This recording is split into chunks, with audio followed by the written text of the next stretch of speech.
실은 이제 오늘 나눌 이야기는 지난 우리 금요일 날 아벨의 피를 나눴죠. 우리 전현수 권사님 벌써 눈이 확 풀려 있어요. 이 앞으로 오셔도 돼. 괜찮아요?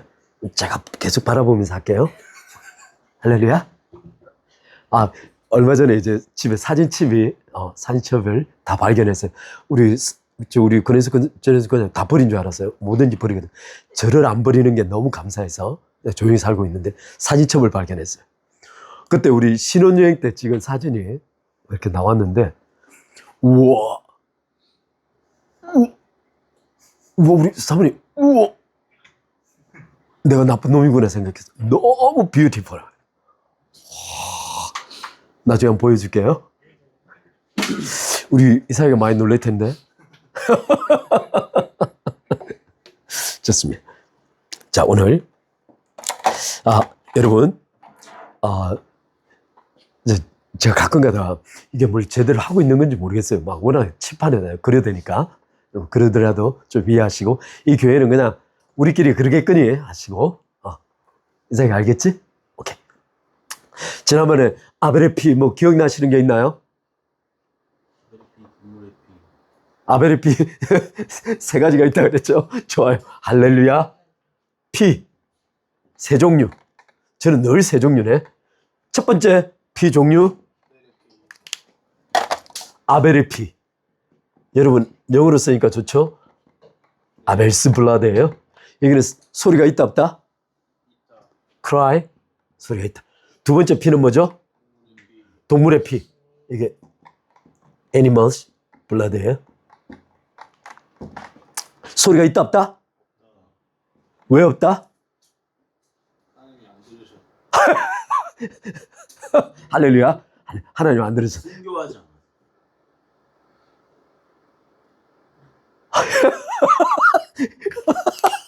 기상천외합니다. 여러분, 이번에서 11장에 왜 동물에게는 소리가 없을까요? 하나님의 공의와 상관이 없어. 여러분, 생명은 어디에 있다고? 피에 있다고. 생명은 피에 있다고. 그러면 여러분 잘 생각해 봐요. 그래서 죄는 어디에다가 죄를 범하는 거예요? 생명에다가 죄를 범한다고 성경은 봐요. 그래서 죄를 사하려면 반드시 뭐가 있어야 한다고? 반드시 피가 있어야 한다고. 근데 여러분, 생명에는 뭐가 있어요? 하나님께서 천지를 창조하실 때 어떻게 창조하셨죠? 말씀으로 창조해서. 근데 각기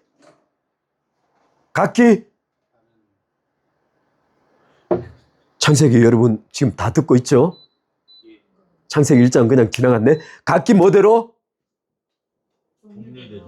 종류대로. 따라서 이 애니멀, 동물의 피는 사람의 피와 생명의 가치가 달라요. 따라서 이 동물의 피는 원천적으로 인간의 피를 대신할 수 있다 없다? 없다. 인간의 생명을 대신할 수 없어. 따라서 동물의 피의 가치로 인간이 생명에 범한 인간의 죄를 사할 수 있다 없다? 없다. 근데 왜 구약 성경에 하나님께서 동물의 피를 제시하셨을까? 죄도 사할 수 없는데. 내 죄를 대신 죄를. 이제 하나하나 나온다. 이제 할렐루야. 여기 안수하죠? 랭핸드온. 안수하는 뜻이 뭐예요? 이제 막 나오네. 정가예요. 자, 이 정가라는 개념에 핵심이 있어요. 하나님께서 율법을 먼저 주시고 난 다음에 반드시 밑에 제사 시스템을 주셨어요. 왜 그랬을까? 율법을 애당초 지킬 수 없기에 제사 시스템을 주지 않으면 율법이 가는 순간 다 죽어요. 그 사건의 상징적인 게 뭐죠? 십계명 두 돌판을 들고 내려왔는데 밑에서 뭐 하고 있어? 우상 만들고 송아지 만들고 춤추고 노래하고 광기에 온갖 무슨 짓까지? 낭교까지 다 하고 있는 거예요. 그래서 모세가 십계명을 들고 오다가 어떻게 했다? 가지고 들어가면 다 죽어요. 제사 제도가 없는 상태에서 십계명을 가지고 들어가는 순간 다 죽었어요, 이스라엘 백성.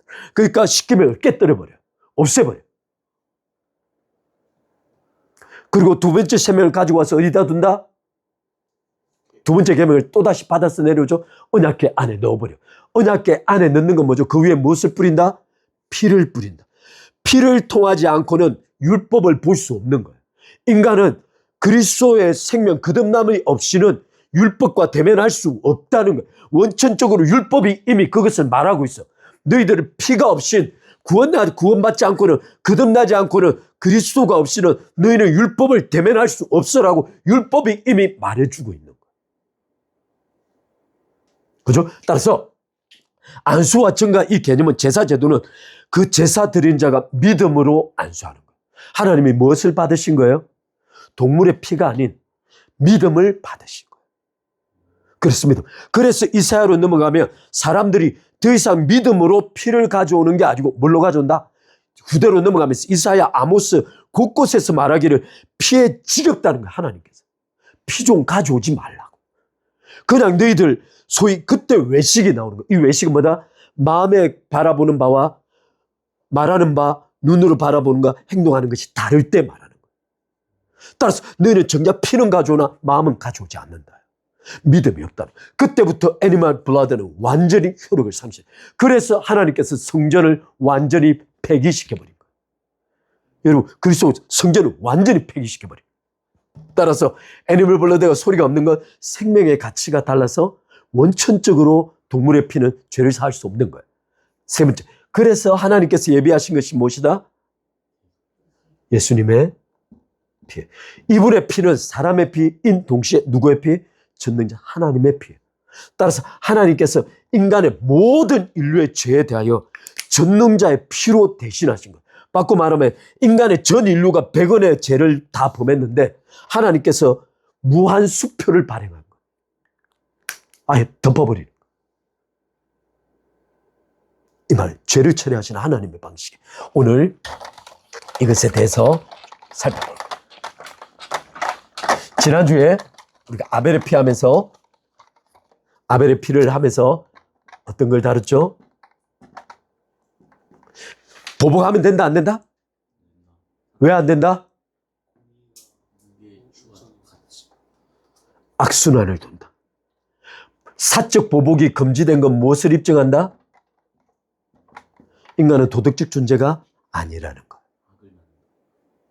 이 말이 아시죠? 따라서 사적 보복은 금지된. 그래서 몰래 하나님께 전적으로 의탁한다. 그 두 증인이 뭐 누구다? 대표적인 게 한 명은 가인, 한 명은 바울이다. 이 말을 아시죠? 자, 그래서 아벨의 피는 순교자의 피로 개념을 갖는다. 대신에 아벨의 피는 어떤 것을 원한다? 피의 신원을 원하는 거예요. 피의 신원을 원하는 게 아벨의 피예요. 피의 신원. 신원이 어떤 뜻이다? 보복에 대한 요구가 아니고 원래 어떤 뜻이다? Do want justice. 원한을 풀어달라. 보복을 원하는 것이 아니고 뭐를 해준다? 하나님 공의가 실현되게 해주세요. 내가 잃어버린 법적 권리를 회복시켜 주세요. 이 개념입니다. 따라서 이 법적 권리를 회복시키다 보니 당연히 보복이 따라올 수밖에 없는 거예요. 왜냐하면 그 원수가 이 법적 권리를 와해시키고 있기 때문에. 그 말이죠. 따라서 자연스럽게 보복이 따라올 수밖에 없는 거예요. 따라서 아벨의 피는 피의 신원을 요구하는 거예요. 그럼 오늘 동물의 피를 한번 살펴보고자 해요. 동물의 피를 살펴보기 전에 우리 좀 먼저 볼 게 있습니다. 지난주에 인간의 죄를 두 가지 문제로 다뤘어요. 오늘 여러분 약간 정신줄이 아웃되고 있기 때문에 한번 좀 빨리 할게요. 자, 로마서 5장 12절로 21절은 무엇을 다룬다? 초반부에 법적 문제를 다룬다. 여기에는 행위들의 문제를, 신스의 문제를 다룬다. 그죠? 근데 두 번째, 인간의 범죄는, 아담의 범죄는 단순히 이 행위에 대한 법적 문제만 발생시킨 것이 아니고 무슨 문제까지 발생시켰다?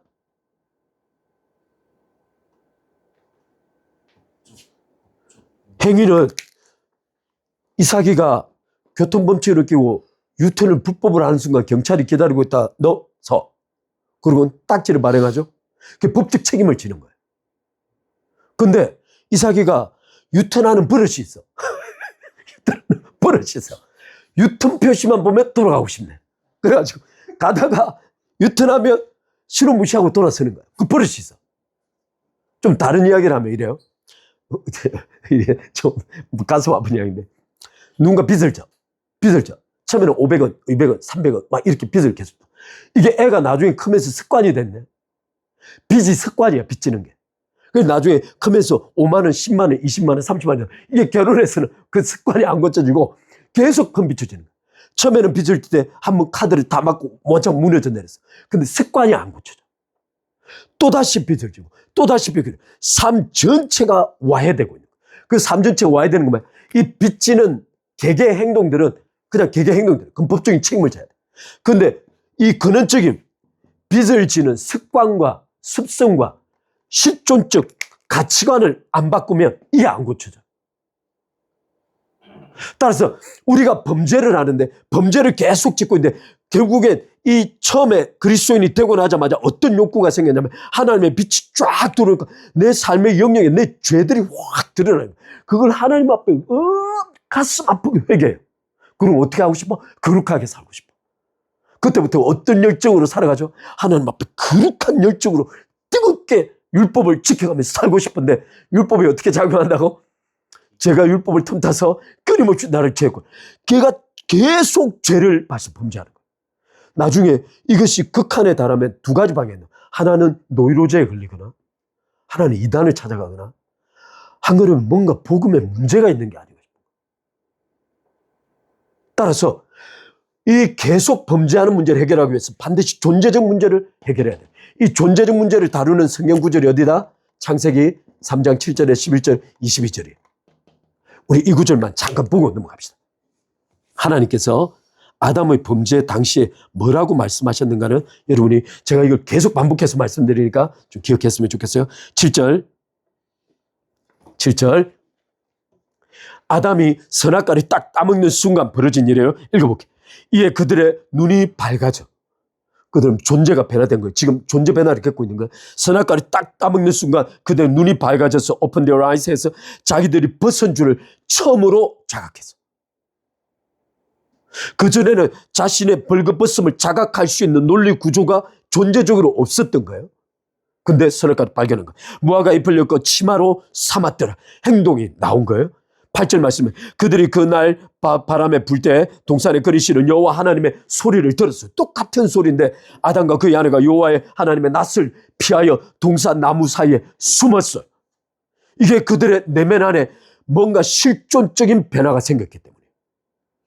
그런 다음에 9절 말씀에 넘어가죠. 여호와 하나님의 아담을 부르시며 그에게 네가 어디에 있느냐 불렀더니 10절에 이르기를 내가 동산에서 하나님의 소리를 듣고 내가 벗었으므로 자각한 거죠. 두려워하여 그 자각한 것에 대한 반응, 감정, 인식, 도덕적 판단이 생긴 거예요. 두려워하여 내가 액션, 숨었나이다. 따라서 나의 존재적 지각 상태, 혼적, 정신적, 내적 변화가 가치관적 변화로 가치관적 변화가 하나님을 피하여 숨는 구체적 행동으로 드러난 거예요. 그죠? 11절 말씀에 이르시되 누가 너의 하나님의 말씀에 누가 너의 벗었음을 내게 알렸느냐. 지금 하나님의 질문이 거예요. 하나님, 네가 왜 따먹지 말라는 걸 따먹었냐고 질문하지 않으시고 말씀하시기를 누가 너의 벗었음을 고하였냐고 질문하고 있는 거예요. 그러면서 말씀하시면 하나님 즉각 내가 내게 먹지 말란 명한 그 나무 열매를 너가 먹었느냐라고 질문하시는 거예요. 따라서 이 말씀이 가지고 있는 정확하게 하나님의 질문적 의도를 인식하셔야 돼요. 이건 무엇을 말한다? 너 안에 내적 변화가 생겼다는 거예요. 그걸 하나님께서는 어디에다 원인을 두고 계시다? 선악을 아는 지식 나무 자체에서 비롯되었다는 거예요. 22절 말씀이 더 중요해요. 22절 말씀. 하나님께서 아담과 하와를 에덴 동산에서 내보내시면서 하신 말씀. 내보내시면서 뭐라고 말씀하시냐면 여호와 하나님이 이르시되 보라 이 사람이 선악을 아는 일에 우리 주 하나같이 되었다는 거예요. 여기 변화되었다는 거예요. 따라서 실제 사탄의 말에 일부는 진짜예요. 하나님과 같이 될 거라고 했으니까. 진짜 하나님과 같이 된 거예요. 어떤 영역에서 선악을 아는 일. 그러나 하나님의 선악을 아는 하나님의 의의 기준과 인간이 알고 있는 도덕적 기준은 완전히 다른 거예요. 이 말하죠. 따라서 창세기 3장의 핵심적인 말은 인간의 실존, 존재적 변화가 생겼다는 거예요. 하나님의 구원은 이 두 가지 문제를 동시에 처리해 내신다는 거예요. 이게 로마서예요. 아시겠죠? 자, 그럼 오늘 동물의 피를 잠깐 다룰 텐데 오늘 여기 오늘 약간 좀 신학적이에요. 약간 좀 어려운 내용이에요. 약간 신학적이에요. 이게 왜 신학적인지 볼게요.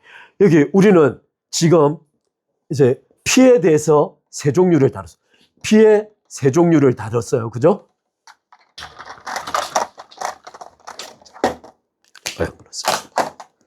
아까 피의 세 종류를 다뤘어요. 첫 번째 아벨, 두 번째 동물, 세 번째 예수 그리스도의 피예요. 그죠?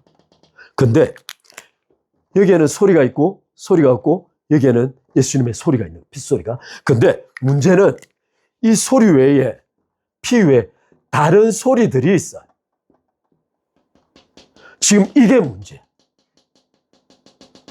이게 문제예요. 실제 우리가 겪고 있는 가장 심각한 문제는 뭐냐면 다른 핏소리들 때문이에요. 핏소리가 아니지. 다른 소리들 때문에. 오늘 이 다른 소리들을 알아보고 싶은 거예요. 자, 여러분 한번 이야기해봅시다. 우리 범죄 때문에 발생하는 다른 소리들은 뭐가 있을까요? 우리 전현숙 권사님 눈을 크게 뜨시고 우리가 범죄함으로 발생하는 우리에게 대한 또는 범죄로 인해 발생하는 소리들이 있어.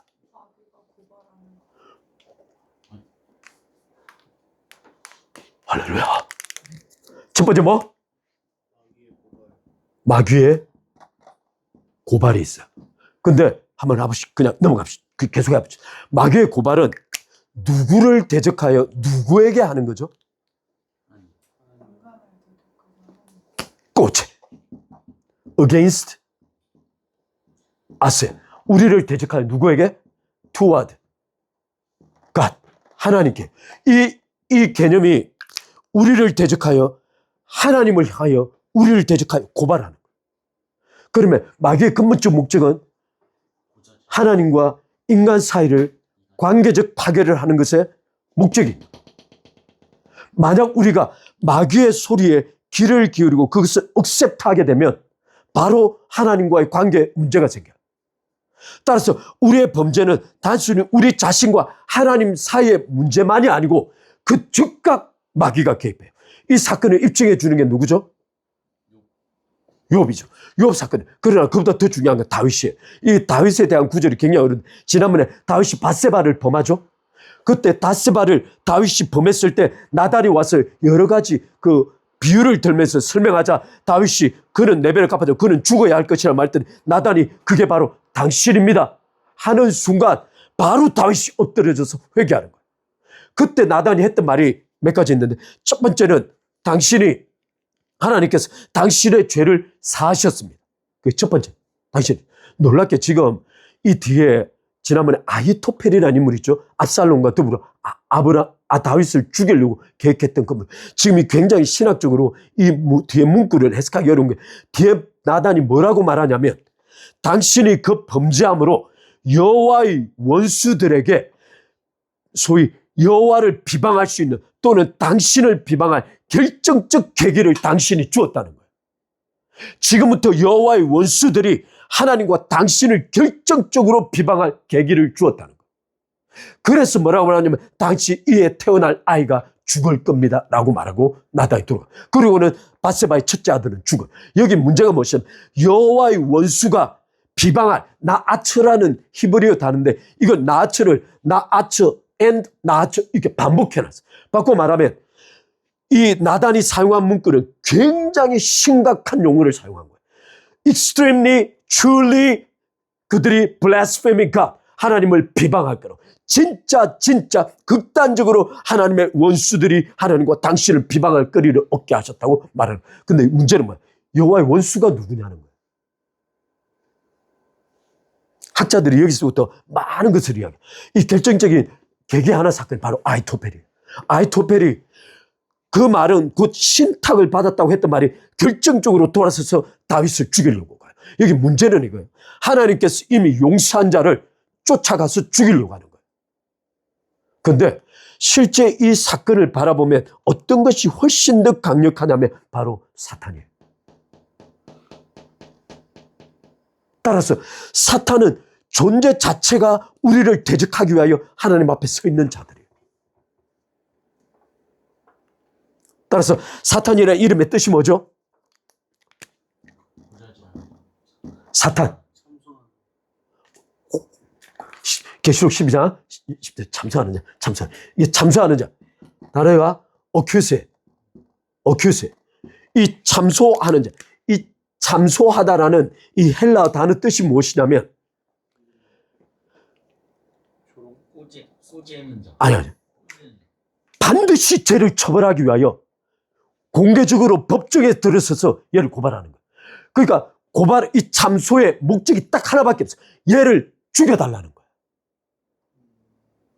사탄은 하나님 앞에 서서 딱 목적이 하나예요. 얘를 죽여달라는 거예요. 그러니까 사탄이 욥 앞에 서서 하나님께서 욥을 네가 욥처럼 어려운 자를 보았느라고 말하는데 하나님 앞에서 사탄이 말하는 거예요. 하나님 앞에서 사탄이 말하는 거예요. 하나님께서 보호 안 하시면 욥이 하나님을 섬길까? 이게 지금 말이 안 되는 것을 지금 사탄이 말하고 있는 거예요. 근데 하나님께서 그걸 억셉트 하세요. 내가 가서 시험해보라. 그걸 2번 이야기. 따라서 사탄의 소리가 첫 번째 다른 소리. 2번째 소리가 있어. 뭘까?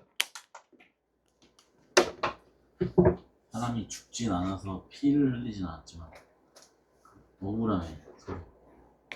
다른 창조는 다른 창조. 야, 그건 좀 많이 가는데, 신학적으로 약간 많이 가는데. 자, 2번째 소리는 아까 말한 창세기 3장하고 직접 관련돼 있어요. 이게 인간의 양심이에요. 이게 인간의 양심이 어떻게 되냐면 헬라어 단어, 히브리어 단어에 보면 랩이라고 단어를 썼어요. 랩. 이게 원래 랩이 단어가 뜻이 무엇이냐면 하트예요. 마음이에요. 또는 속사람을 뜻해요.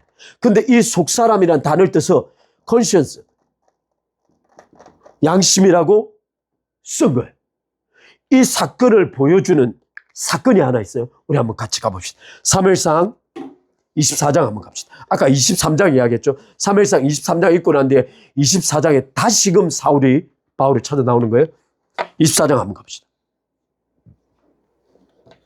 24장.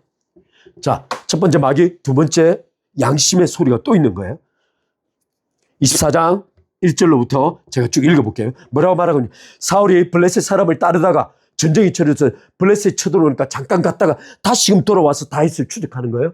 따르다가 돌아오면 혹이 그에게 구하여 가로되 보소서 다윗이 엔게디 황무지에 있더이다 말했더니 사울이 온 이스라엘에서 택한 3천을 거느리고 다윗과 그의 사람들을 찾으러 들렴소 바위로 갈새 길가 양의 우리에 이른즉 그게 굴이 하나 있는지라 사울이 그 발을 가리우려 들어가 발을 가리우다란 말이 낮잠을 청하다 이다네.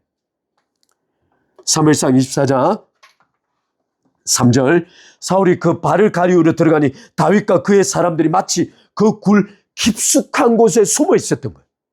근데 지금부터 말을 잘 들어보세요. 뭐라고 말하냐. 다윗의 사람들이 가로되 보소서.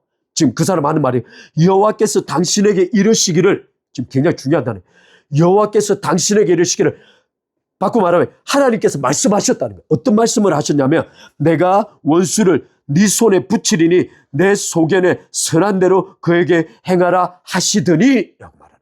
바꾸고 말하면 다윗은 이미 하나님으로부터 이 말씀을 들었어요. 원수 곧 사울을 네 손에 붙이리니 네 손에 원하는 대로 하라는 거예요. 근데 다윗이 어떻게 반응하냐면 이것이 그날이니다. 다윗이 일어나서 사울의 긋옷가닥을 가만히 베었어요. 죽이는 게 아니고 사울의 긋옷을 가만히 베었어요. 얼마나 가까이 있었어요. 그것을 베고.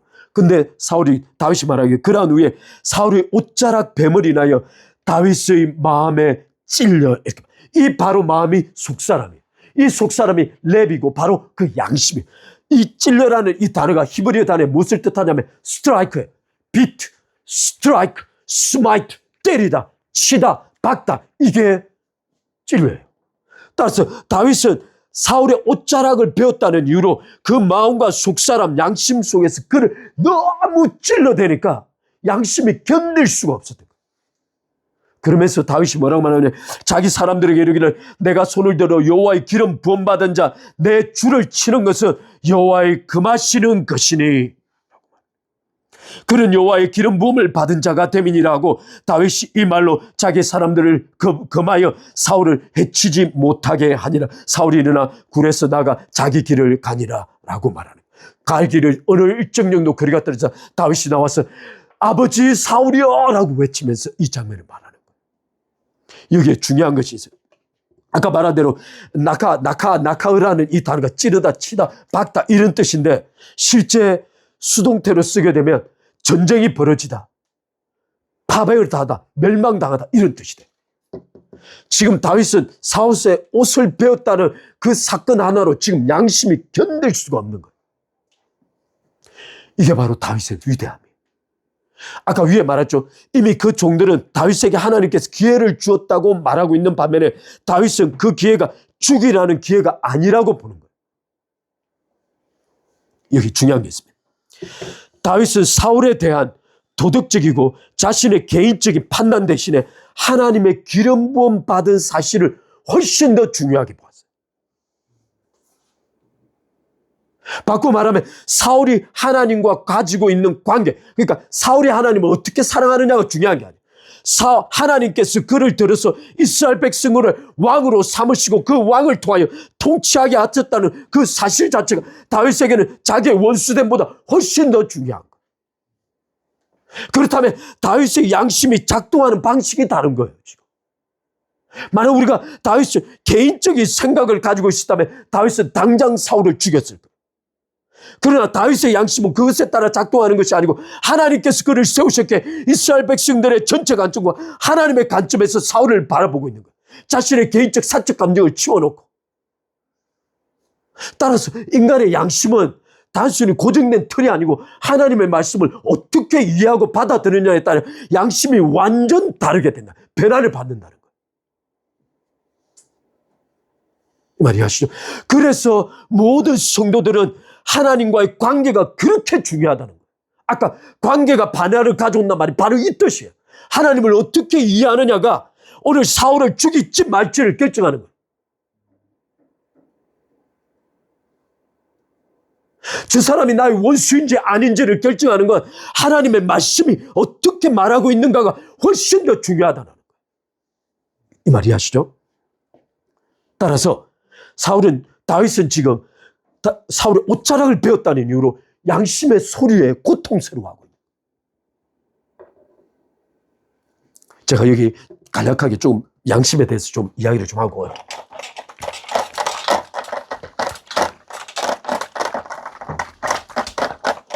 그렇다면 이 양심의 근원은 어딜까요?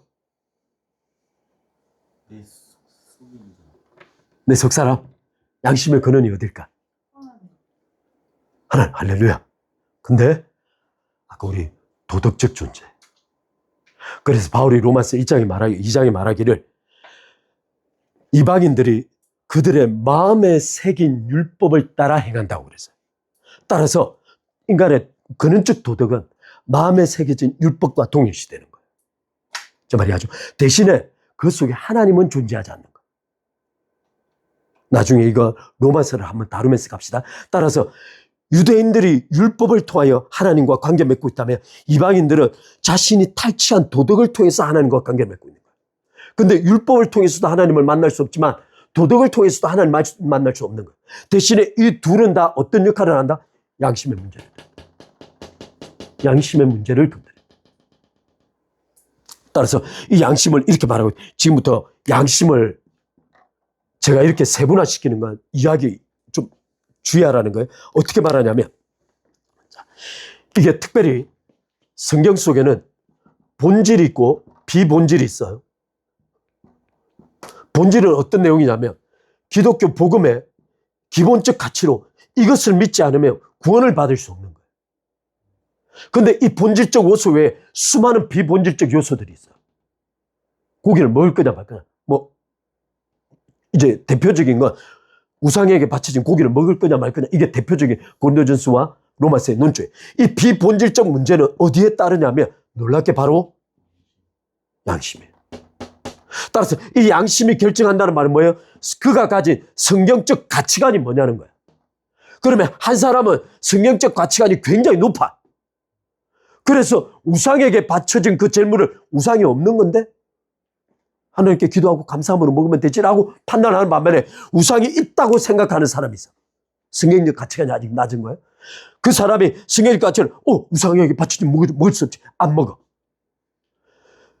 우상이 없기에 고기를 먹어도 믿음이고 우상이 있다고 생각하고 고기를 안 먹어도 믿음이고 중요한 건 둘 다 양심을 따라 전혀 다른 행동을 취하나 이 둘의 근본적인 불의는 믿음에서 비롯된다.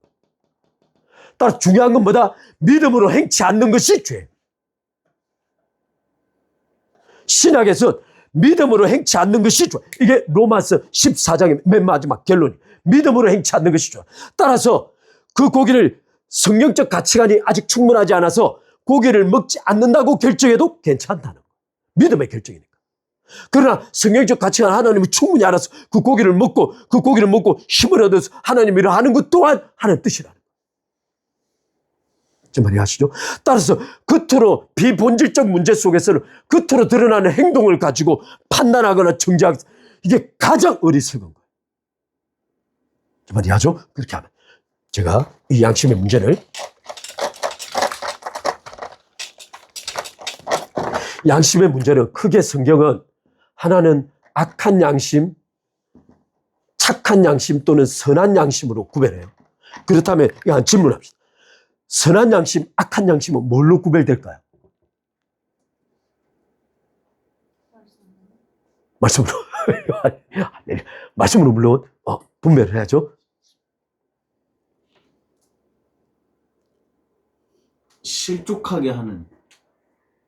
실족하게 하지 않는 이 차이.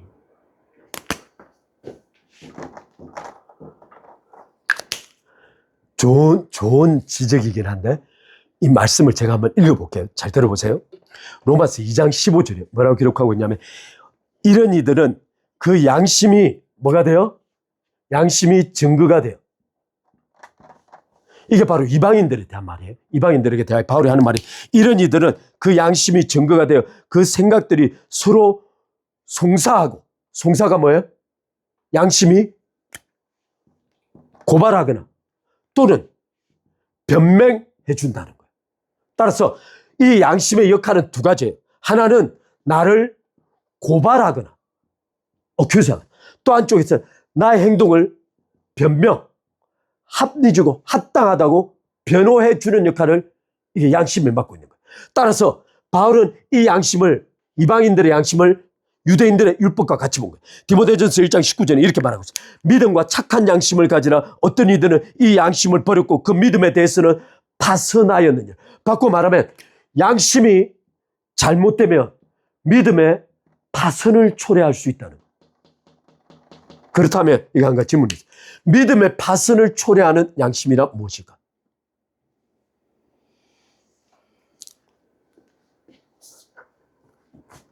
제가 오늘 이렇게 질문하다가 여러분들이 졸다가 나중에 끝낼 것 같아서 제가 빠르게 좀 마칠게요. 자, 악한 양심, 착한 양심의 가장 핵심적 기준이 무엇이냐면 바로 믿음이에요.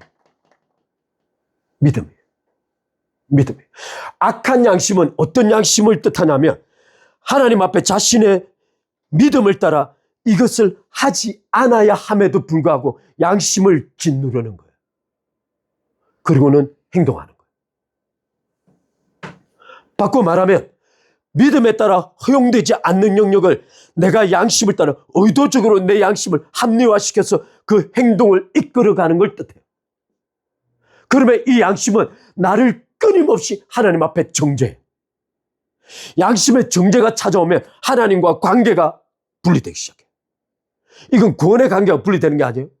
하나님께서 역사하실 수 있는 오늘 이 시간 나와 함께 할 수 있는 이 공간, 하나님 그 공간 밖으로 밀어내는 거예요. 하나님께 떠나시는 것이 아니고 내 양심이 스스로 차단해내는 거예요. 그럼 착한 양심이란 무엇인가? 바로 믿음에 따라 이 양심의 요구에 따라 적극적으로 반응해 주는 거예요. 이 착한 양심은 도덕적으로 완전한 양심이 아니라 하나님 앞에 완전히 오픈되어 있는 양심이에요. 바꿔 말하면 자기가 잘못했건 잘못하지 않은 그 어떤 형태의 빛 가운데 드러나 있는 양심이 선한 양심이에요. 말이죠. 자, 이제 여러분 벌써 눈이 감기니까 제가 다른 건 제껴놓고. 자, 두 번째 목소리는 양심이 있어요. 양심. 또 하나 목소리가 있어. 안타깝게 소리가 굉장히 많아요. 자, 첫 번째, 우리가 범죄를 딱 저지르는 순간 첫 번째 누가 달라들어? 마귀가 달라들어. 야, 너 나쁜 놈. 하나님 제 나쁜 짓 했어. 하나님 제 그런 식으로 하나님 대하시면 되겠어요? 막 이렇게 마귀가 하나님 앞에 가서 전현숙 씨 하나님 이러면 되겠어요? 막 이렇게 이야기하는 거예요. 잠이 확 깨죠. 전현숙 씨. 2번 누구 소리? 이사 경제 양심의 소리. 그지? 너 일주일 끝날 때마다 많이 느끼는 양심의 소리. 고통스럽지? 이게 사람의 뼈를 상하게 만드는 거예요. 자, 세 번째 소리가 또 하나 있어. 아, 이거 어려워요. 이 범죄가 너무 많은 소리를 발생시켜요. 세 번째 소리는 뭘까? 현장. 세 번째 소리. 자, 여러분, 이스라엘 백성들이 범죄를 저지르면 반드시 두 가지 일을 했어야 돼요. 첫 번째가 뭘까요? 빡! 오늘, 물론 그렇게 돼. 근데 첫 번째, 하나님께서 요구하신 것 두 가지. 제사. 속죄 제사. 왜 범죄가 하나님과의 관계 문제를 파괴하니까 반드시 속죄 제사를 드려야 돼. 두 번째, 요구되는 게 또 있어요. 바로, 전무지세 맞는 보상, 배상이에요. 이게 약 25% 정도, 20 내지 25% 정도를 반드시 덧붙여서 배상해 주도록 돼 있어요. 내가 만약 물건을 훔쳤거나 또는 보관하다가 잘못됐거나 파손됐거나 하면 속죄제를 드릴 뿐만 아니라 그 속에 20 내지 25%를 덧붙여서. 그래서 다윗이 말하기를 그 소를 그 어린 양을 끌어다가 죽여서 잔치를 해서 그 사람이 4배를 갚아야 한다는 게 율법상 규정이 돼 있어요. 잘못에 대한 속죄제사뿐만 아니라 그 사람에게 보상도 해줘야 돼. 따라서 피해자의 소리가 존재하는 거예요. 근데 예수님께서 신약에 들어와서 이 피해자의 소리를 독특하게 말씀하셨어요. 읽어드릴게요. 어떻게 말씀하시냐면 이게 더 충격적이에요. 예수님께서 말씀하시기를 마태복음 18장 10절에 이렇게 말하고 있어요. 뭐라고 말하고 있냐면 상가 이 소자 중에 하나도 없이 여기지 말라. 이 소자는 마태복음 18장 10절에 이 소자를 말할 때 지극히 작은 자, 그냥 어린아이가 와서 이야기했던 스토리를 계속 끌고 가고 있기 때문에 이 소자는 어린아이 같은 거예요. 하나도 없이 여기지 말라. 너희에게 말하는 저희 천사들이 하늘에 계신 내 아버지의 얼굴을 어떻게 배웁는다? 항상 배웁는다. 이게 어떻게 영적으로 이루어지는지는 이해할 수 없으나 각 모두에게 천사가 있는데 그 천사, 물론 이게 또 여러 가지 논란이 있어요. 어찌됐든 천사가 예수님께서 하신 말씀이에요. 지금 예수님께서 인간이 되시기 전에 늘 하늘에서 있었던 일이 뭐냐면 각 사람들마다 그 일이 있어서 뭔 일이 생기면 지극히 작은 소자에게도 천사가 매일 하나님 아버지를 배우는 거예요. 따라서 예수님께서 매진 마지막 백보자 심판 때 모든 죽은 자를 이렇게 세우고는 책들을 쫙 펼치세요. 신약성경 계시록은 그렇게 얘기해요. 그 책들, 그 외에 생명책이 있는데 이 책들에 의하면 모든 사람이 행한 것을 그대로 기록했는데 일설에 의하면 하나님께서 인간의 양심에 그려진 것을 가져왔다는 말도 있어요. 양심에. 따라서 양심이든 어떤 행태로 하나님께 천사들을 통해서 우리가 행한 모든 기록과 말과 행시고 심지어 지금 말이 중요해요. 그 천사들이 매일 간다는 이 말의 뜻은 있어. 그 천사가 다른 사람을 말하는 게 아니고 내가 저를 어떻게 대했는가 나에 대해서 말한다는 거예요. 지 말 이해하시겠죠? 따라서 내가 한 사람을 대면할 때 그 사람이 설사 믿든 믿지 않든 상관없어. 하나님은 그렇게 영혼을 보호하고 계시고 따라서 저 사람을 대하는 나의 태도와 내면적 상태를 다 하나님께서 아신다. 따라서 이 모든 피해자들의 소리가 옛날에는 법적으로만 물리적으로만 되다가 이제는 예수님께서 뭐라고 말씀하시냐면 그 천사들이 매일 하나님을 배움된다라고 말하고 있는 거예요.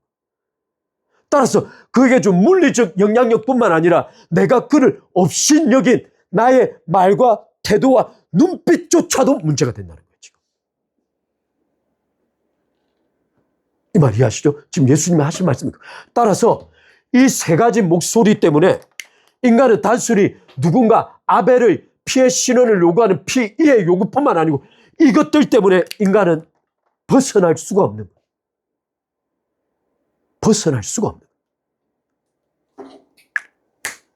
그러면 하나님께서는 이 문제를 단순히 우리 죄를 용서하실 때 이 소리를 다 잠재워야 돼요. 어떻게 하실까? 예수님께서 오셔야 돼요. 맞아요. 할렐루야. 그래서 이스라엘 백성들이 이해를 못한 게 뭐냐면 계속 세례 요한이 예수님을 계속 바라보면서 세상 죄를 지고 가는 어린 양이라고 계속 말하는 거예요. 사람 보고. 이스라엘 백성들이 이해를 할 수 없는 거예요. 사람을 제사 드린다는 거예요? 지금 말이 안 되는 이야기를 계속하고 있는 거예요. 이스라엘 백성들이 그 많은 율법을 통하여 피가 어떤 역할을 하는지 이해를 못하고 있다는 거예요. 지금부터 하나님께서 왜 범죄에 대하여 범죄를 생명을 해야 하는 걸로 보고 그 생명이 피에 있으니 곧 피를 통하여 죄를 사하는지를 지금 설명하고 싶은 거예요.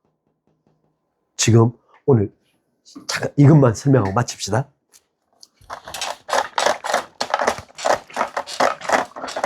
제가 워치만니를 우리 그분을 굉장히 좋아하는 이유는 이런 부분 하나하나에 대해서 굉장히 정서적으로 섬세하게 터치를 해요. 근데 저는 그렇게 못해요. 저는 아까도 이야기했지만 약간 감정적으로 뭐가 약간 좀 신경이 끊어져 있는 느낌이에요. 감정이입을 충분히 못해. 그게 너무 안타까워. 내가 충분히 공감하고 이 사람 눈빛을 바라보면 쫙 하고 싶은데 그게 안 돼. 어찌됐든 객관적이든 뭐든 제가 한번 말씀드릴게요. 자, 피는 어떻게 역사하는가요? 우리의 범죄에 대하여 피는 어떻게 역사하는가? 이것이 실제 하나님께서 율법의 제사 제도를 통하여 보여주고 싶은 거예요. 피가 어떻게 역사하는지. 너무너무 중요한 스토리예요. 자, 이 문제를 쳐다보기 위해선 우리의 범죄가 어떤 소리를 야기하는지 보아야 하는 거예요. 첫 번째, 누구에게 문제를 야기한다? 하나님께 마귀가 고발. 마귀가 있는데 가장 첫 번째는 하나님께.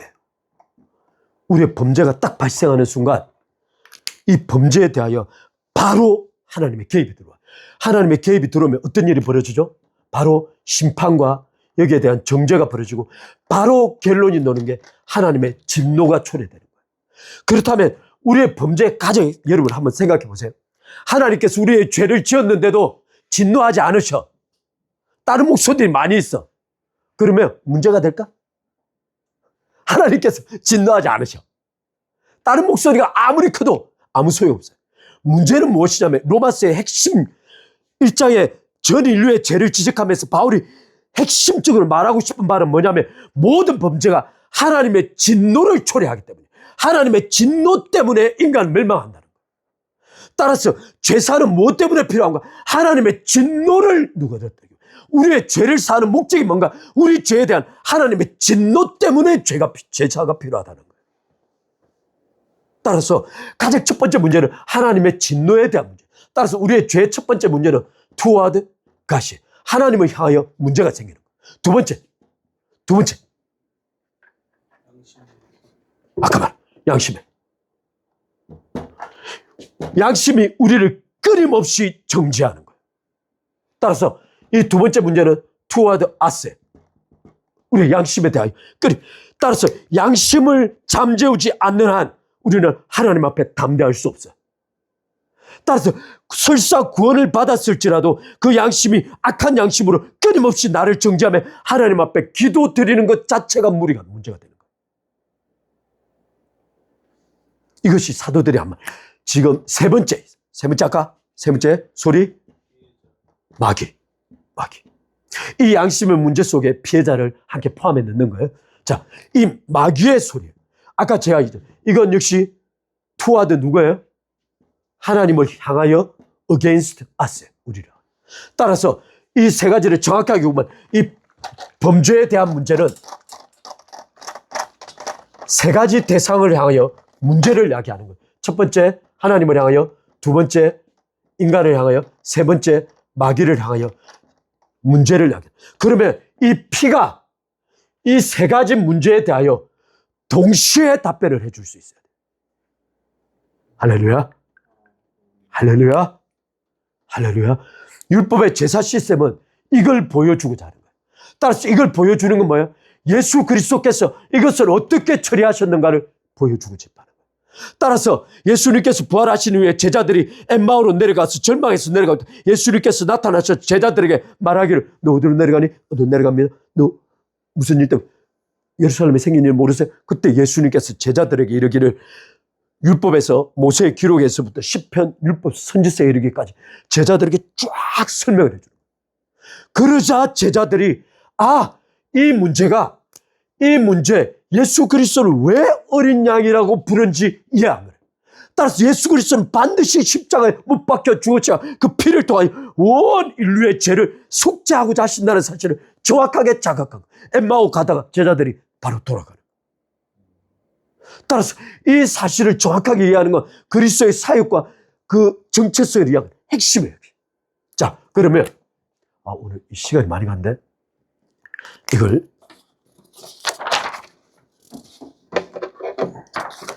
간략하게 한번 맞춥시다. 자, 이게 여러분 레위기 16장이죠. 15장, 16장.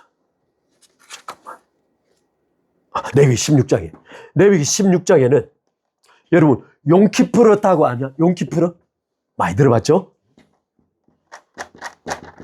우리 요즘에 워낙 우리 하베샬롬부터 시작해서 워낙 그쪽에는 이제 예루살렘 우리 김영인 전도사들이 막 용키푸르 대부분 다 용키푸르 이게 대속죄일이에요. 유대인들의 대속죄. 이게 7월 14일인가? 제가 정확하게 날짜 모르겠어요. 유대력으로 이런 날짜예요. 따라서 이 대속죄일에 어떻게 백성 전체, 이스라엘 백성들 전체의 죄를 속할 것인가를 말해주고 있는 거예요. 제가 그 순서를 말씀드리는 거예요. 자, 첫 번째, 대제사장이 가장 먼저 자기 죄를 속죄해요. 지금 히브리스가 이 문구를 그대로 떨어뜨려서 인간이 왜 동물의 피로, 왜 율법에 있는 과거 동물의 제사로는 인간의 죄를 사할 수 없는 결정적인 이유 하나가 바로 이 대제사장 때문에 죄인의 죄를 위하여 지성소에 들어가고 있는 거예요. 따라서 이 속죄가 자기의 죄를 위한 것도 된다는 거예요. 이 자체가 한계가 준다는 거예요. 그래서 이 대제사장이 가장 먼저 자신을 속죄해요. 피를 먼저 들여 속죄. 그 다음 두 번째, 여러분 잘 보세요. 순서를. 염소 2마리 가져와요. 염소 2마리. 거기 흠없는 염소 2마리. 그리고 제비 뽑아서 둘을 나눠요. 어떻게 나누냐면 하나는 여호와를 위한 염소라고 불러요. 상무경제 여호와를 위한 염소라고 불러요. 또 하나는 뭐? 아사셀을 위한 염소라고 불러요. 이 아사셀이라는 이 단어가 아주 독특해. 옛날에 어떤 사람들 유대인은 뭐야? 하나는 여호와를 위해서, 하나는 아사셀을 위하니까 이 아사셀이 악령이라고 생각해서 너 그게 아니야. 이 아사셀은 염소와 떠나보내다를 합친다네. 따라서 염소를 떠나보내. 제가 좀 이따 설명드릴게요. 따라서 이 둘을 나누고 한 마리는 여호와를 위한 염소가 제비 뽑히면 어떻게 하냐면 이것을 지난번에 말씀드린 속죄의 순서에 따라 안수하고 백성들의 죄를 고백하고 안수하고 도살시켜서 그 피를 받아. 그 피를 받아 어디에다 뿌리냐면 그 1년에 딱 한 번 열리는 지성소로 대제사장이 가지고 들어가.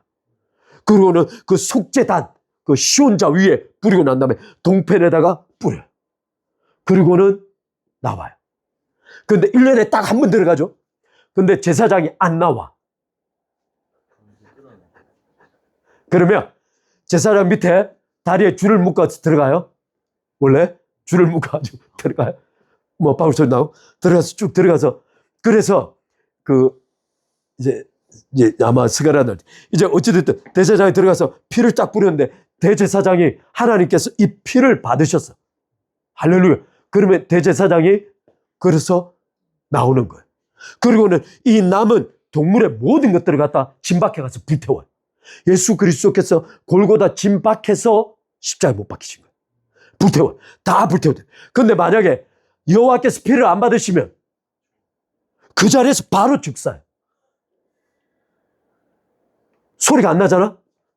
이게 끌어내야. 아무도 들어갈 수가 없으니 누가 들어가 있어? 끌어내. 다시 하는 거야. 이 구약의 제사는 무한히 반복되는 거야. 근데 이 속에 또 하나님께서 여러 가지 둠밈이나 여러 가지 말씀이 그러나 어찌됐든 여호와의 속죄는 이렇게 뿌려져요. 따라서 여러분 여기 보면 속죄일에 그 피는 어디로 가지고 들어가죠? 지성소로 가지고 들어가죠. 누구에게 뿌리죠? 하나님의 보좌에 뿌려요. 이 피가 받아들여진 걸 누가 결정하죠? 하나님께서. 따라서 이 피의 근본적 피의 목적은 누구냐면 하나님을 향하여 피가 들여지는 거예요. 따라서 피가 들여지는 근본적 목적은 모든 것을 다 제껴놓고 하나님의 진노에 대한 화목제물이에요. 피는 누구를 위한 거다? 하나님을 위한 거다. 따라서 이 사건을 보다 직접적으로 보여주는 사건이 출애굽기 12장이에요. 출애굽기 12장은 어떤 사건이죠? 오늘 들었나? 어제? 오늘 들었나? 여러분 다 들었죠? 출애굽기 12장 어떤 사건이죠? 피게이파 우매 국조 흑장 뭐 이렇게 나가는 거죠. 흑암이 생기고 장자들이 다 죽죠. 장자들이 다 죽을 때 사건이 뭐죠? 하나님께서 이스라엘 백성들에게 요구하기를 너 밖에 나가서 어린 양 가족 수대로 또는 사람에 따라 맞춰서 같이 잡아서 피를 받아내고 그 피를 우슬초에다 잡아서 어디에다가? 문 양쪽 설주와 임방에다가 뿌리라는 거예요. 그리고는 그 다음 명령이 뭐죠? 너희는 들어가서 그 고기를 어떻게 하라고? 구워서 내장과 모든 것을 다 구워 먹으라. 어떻게 구워 먹으라고 말씀하셨죠? 신발 신고 지팡이를 짚고 옷을 입고 짐 다 싸놓고 떠날 준비하고 어떻게 먹으라고 마지막 구절이 있어요. 급히 먹으라. 왜냐하면 피를 뿌리고 바로 하나님께서 나오시. 그러면서 그날 밤 여호와의 사자, 지금 제가 언제 한번 설교할 생각에 여호와의 사자를 인명맹내는 예수 그리스도를 가리키는 것 같은데 이게 구약 전체에서 예수 그리스도께서 어떻게 나타났는가를 한번 다룰 생각이에요. 그건 자체는 어찌됐든 여호와의 사자는 전 이스라엘을 돌아다니면서 어떤 걸 넘어간다. 6월절이라는 뜻이 6월 패스오버 건너간다는 뜻이에요. 뭘 보고? 피를 보고. 따라서 문설주와 임방에 발랐던 그 피는 누구를 위한 거라고? 여호와의 사자, 여호와를 위한 거라. 만약 내가 피가 보고 싶어서 어떻게 되나 잠깐 밖에 나오고 싶은가요? 문을 열고 나오면 어떻게 될까? 내가 피를 보는 순간 바로 가는 거예요. 바로 가는 거예요. 그래서 하나님께서 그날 밤 애굽의 모든 동물과 사람들의 장자를 다 죽이신 거예요. 이유가 뭐죠? 이스라엘이 나의 장자이다. 너가 나의 장자를 잡았다. 이스라엘 전체가 인류 전체의 장자, 우리의 장자예요. 이 장자가 지난 1600년 동안 율법을 가지고 씨름했던 거예요. 자주가 그거 자체. 그래서 이 피는 누구를 위한 거다? 여호와를. 피를 보는 자는 죽는 거예요. 여호와를 위한 거예요. 따라서 이 하나님께서 이 피를 받으시는 순간 하나님의 진노는 없어졌다는 거예요. 해결이 되었다는 거예요. 따라서 하나님의 진노가 해결됐다는 말, 나의 죄에 대한 하나님의 진노가 해결돼 나의 죄를 속죄하셨다는 뜻이에요. 그런데 인간이 이것을 어떻게 확신할 수 있을까요?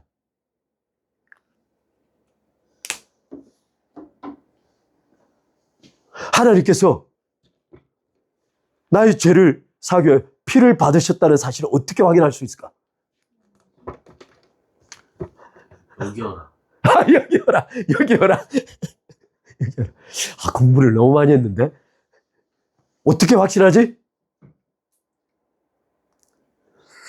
대제사장이 죽으면 피가 못 받는 거예요. 큰일 나는 거예요. 대제사장이 지성소 문을 열고 나오는 것이 바로 하나님께서 그 피를 받으셨다는 거예요. 예수 그리스도께서 무덤을 열고 부활하시는 순간 하나님께서 그리스도의 모든 피를 받고 우리의 죄를 용서하셨다는 거예요. 따라서 그리스도의 부활은 그리스도께서 당신에 관해서 하신 모든 말씀이 하나님의 진리라는 걸 입증한다는 거예요. 할렐루야. 이게 바로 부활이에요. 따라서 우리는 원수가 우리의 마음 가운데 우리의 양심이 우리를 끊임없이 정죄할 때 누구를 말해야 한다? 그리스도께서 부활하셨다. 할렐루야. 그리스도께서 부활하셨다고 그들에 대하여 나의 양심에 대하여 우리 주 예수 그리스도의 이름으로 너는 잠잠할지어다라고 말해요. 따라서 대제사장이 나온 것을 보고 인간은 할렐루야 우리의 죄를 사하셨다고 하죠. 그런데 이것조차도 믿지 못하니까 하나님께서 또 다른 대안 하나를 더 제시하죠. 이게 바로 아사셀이에요. 이 아사셀은 어떻게 하는지 알아? 아사셀? 자, 이 아사셀은 대제사장이 밖으로 나와요. 할렐루야. 속죄가 되었다는 뜻이죠. 근데 이스라엘 백성들이 다 못 믿을 수 있으니까 대제사장하고 이 아사셀 염소에게 안수해요. 그리고 백성의 죄를 전가해요. 그리고 한 사람이 준비해서 모든 것을 정결하게 준비해 이 아사셀을 데리고 저 보이지 않는 광야 산로로 넘어가서 염소가 보이지 않을 때까지 데리고 가서 그 보이지 않는 중에 염소를 버리는 거예요. 백성들의 눈에 아사셀 염소가 다 사라지기까지 데리고 가서 버리는 거예요.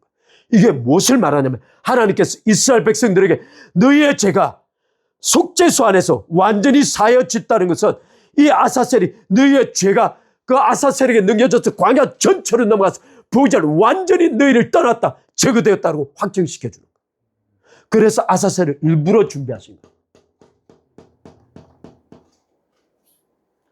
그러면 마귀에게는 뭐라고 답변할까요?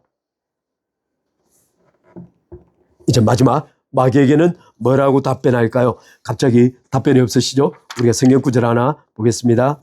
계시록 12장 보겠습니다. 계시록 12장. 계시록 12장 10절로 11절. 오늘 너무 길어지니까 미안해요. 이거 늘 길어지네. 계시록 12장 10절로 11절 제가 읽어드릴게요. 내가 또 들으니 하늘에 큰 음성이 있어 가로되 이제 우리 하나님의 구원과 능력과 나라와 또 그의 그리스도의 권세가 이루었으니 이게 미카엘 천사장이 마귀를 찌르고 무찌르는 말이에요. 그 다음에 말하기를 우리 형제를 참수하던 자 곧 우리 하나님 앞에서 밤낮 참수하던 자가 쫓겨났고 또 여러 형제가 어린 양의 피와 뭐과 첫 번째 어린 양의 피와 뭐가 자기의 증거하는 말을 인하여 저를 이기었으니 할렐루야. 마귀를 이기는 것 우리의 노력과 힘과 우리의 의지가 아니고 바로 예수 그리스도의 피와 그 피를 믿음으로 고백하는 우리의 선포된 말을 통하여 마귀를 이기는 거예요. 그 어떤 것도 더해지는 게 아니에요. 영적 싸움은 뭘로 한다? 예수 그리스도의 피와 그 피에 대한 우리의 믿음의 고백을 통하여 영적 싸움을 하는 거예요. 따라서 마귀가 예수 그리스도의 피와 우리의 고백에 대한 말을 듣지 않으면 마귀를 즉각 멸망받는 거예요. 왜냐하면 그는 하나님을 직접 대적하고 있기 때문에. 저 말 이해하시죠? 그럴 수 없어요. 우리 마지막 성경 구절 찾아보고 골로새서 2장 13절 15절 한번 보겠습니다. 골로새서 신약성경 골로새서 2장 13절 15절. 이 구절 자체가 너무 어려운 구절이라 굉장히 많은 해석들이 존재하지만 일단 맞아. 골로새서 2장 13절 15절 이걸로 마치겠습니다. 한번 읽어보겠습니다. 또 범죄와 육체의 무할례로 죽었던 너희를 여기 지금 에베소서 2장하고 거의 매칭하며 돌아가는 거예요. 말하기를 범죄와 육체의 무할례로 죽었던 너희를 하나님이 그와 함께 살리시고 우리의 모든 죄를 사시고. 첫 번째 13절에 뭐라고? 우리의 모든 죄를 사하시고 그러면서 동시에 우리를 살리시고 이렇게 기록하고 있는 거예요. 따라서 여기는 속죄가 있는 거예요. 근데 14절 말씀에 뭐라고 말하고 있냐면 14절 우리를 거스르고 불리하게 하는 법조문으로 쓴 정서를 지우시고 제하여 버리사 십자가에 못 박으시고. 여기 지금 단어들이 굉장히 복잡하게 되어 있는데 목적어는 하나예요. 목적어. 그게 하나 뭐죠? 쓴 정서예요. 뭐라고 되어 있냐면 영어로 좀 쓸게요. The certificate of 뭐라고 되어 있어요? certificate of debt. 여기 뒤에 단어가 consisting of라고 되어 있는데 여기 나오는 단어가 of decrease예요. 지금 이 단어를 좀 설명해 드릴 테니까 잘 들으세요. 자, 여기 certificate이 뭐죠? 여러분 대학 졸업할 때 받는 게 뭐죠? certificate, 졸업 증서예요. 증서. 이게 certificate 정서예요. 근데 이 정서가 뭐냐면 debt이 뭐죠? 빚이야. 우리의 범죄가 초래한 빚의 정서가 있다는 거예요. 근데 이 빚의 정서가 consist of 구성되어 있다. 뭘로 구성되어 있어? decrease. 법조문으로 구성되어 있다. 바로 이것을 누구도 율법이라고 말하지 못하는 거예요. 말하면 이상해지거든. 왜냐하면 여기에 붙은 세 가지 동사가 있어요. 예수님께서 어떻게 처리했냐. 여기 세 가지 동사를 뭐라고 하냐. 가장 첫 번째 canceled. cancelled가 뭐예요? 우리 1만 달란트를 어떻게 했다고? 탕감했다는 뜻이에요. 삭제시켜버렸다는 거예요. 따라서 법조문으로 만들어진 우리의 빚의 죄의 정서를 그리스도께서 십자가에 딱 캔슬시켜버려요. 두 번째, 캔슬시키는 방법을 정확하게 여기 말하기를 두 가지로 적어놨어요. 하나는 took it out of the way. 이게 무슨 뜻이냐면 took it out of the way. 우리가 하나님 앞에 나아가려 하는 이 길에 죄 정서가 곳곳에 떨어져 있는 거예요. 가다 막히고 갈 수가 없는. 하나님께서 이 길에 놓인 죄 정서를 took it out of the way. 길에 있는 모든 정서 싹 모아서 불태워버려요. 이게 두 번째, 똑같은 이 대상을 첫 번째 cancel, 두 번째 took it out of the way, 세 번째는 더 뭐라고 말했냐면 nailed it on the cross에 십자가에 못 박아버렸다. 따라서 신학자들이 바라볼 때 이것이 분명히 율법을 가리키는 건 이해하겠는데 이 다음 구절이 cancelled, 탕감시켜, took it out of the way, 치워내고 십자가에 못 박았다는 말을 연결시킬 수가 없는 거예요. 따라서 그리스도께서는 우리의 죄를 속하셨을 뿐 아니라 이 죄를 유발하는 율법 자체를 제거시켜버리는 거예요. 죄를 유발하는 율법 자체를 제거시켜내는 거예요. 왜냐하면 이 율법이 끊임없이 the certificate of debt, 빚의 정서를 계속 만들어내는 거예요. 지금 하나님께서 죄를 처리하는 방식을 잡으세요. 그리고는 15절이 나오는 거예요. 15절에 뭐라고 말씀하고 있냐면 여기 보면 when he had disarmed가 뭐야? 우리 김상무 형제 disarmed가 뭐야? 암이 뭐야?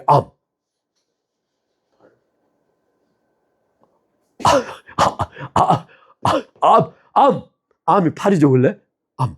근데 암이 판독이 무기를 뜻해. 총싸움할 때 무기. disarmed는 뭐야? 암이 무기를 장착하다. disarmed는 무기를 빼앗다. 무장해제. 무장해제를 시킨 거예요.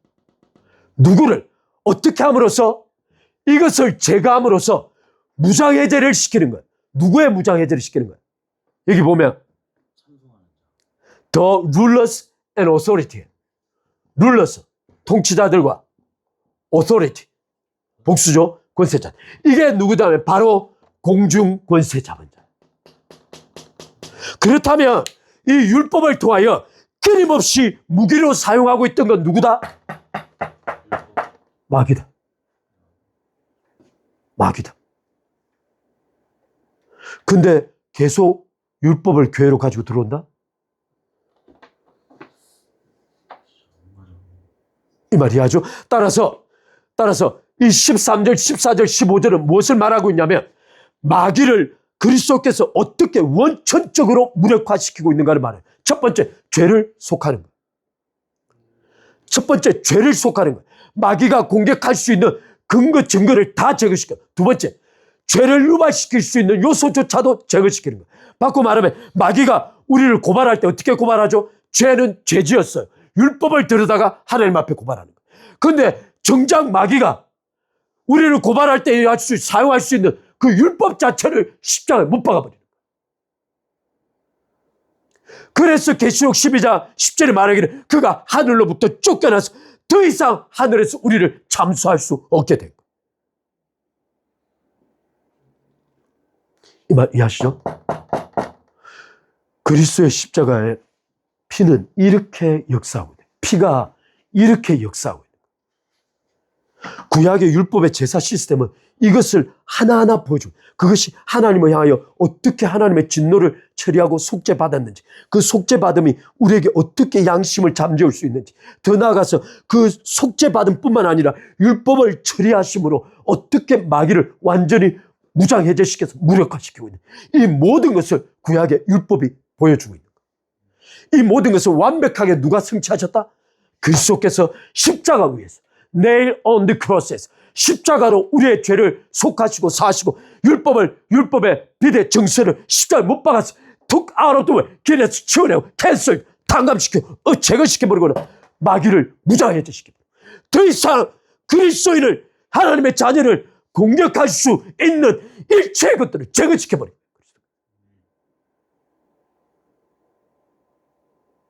할렐루야. 이게 피예요, 피. 이게 우리 주 예수 그리스도의 피예요. 하나님의 속죄는 퍼펙트해. 하나님의 속죄는 퍼펙트해. 그 말이 하시죠? 오케이. 오늘 너무 많이 그래서 오늘 두 번째까지 따라서 왜 마지막으로 하나만 얘기합니다. 왜 동물의 피가 소리가 없냐? 이게 안 돼. 동물의 피 이게 안 돼. 그래서 하나님께서 히브리서 10장에 동물의 제사 염소 황소의 피를 기뻐하지 않으시고 어떻게 하셨다고? 한 몸을 예비하셨다고. 그래서 그리스도께서 말씀하시기를 내가 그 몸을 입고 나타났나이다. 무엇을 하려고? 할렐루야. 그리고 십자가에 죽으시고 어떻게 하셨다고? 우리 주님께서 부활하셨다고. 주님께서 부활하셨다고.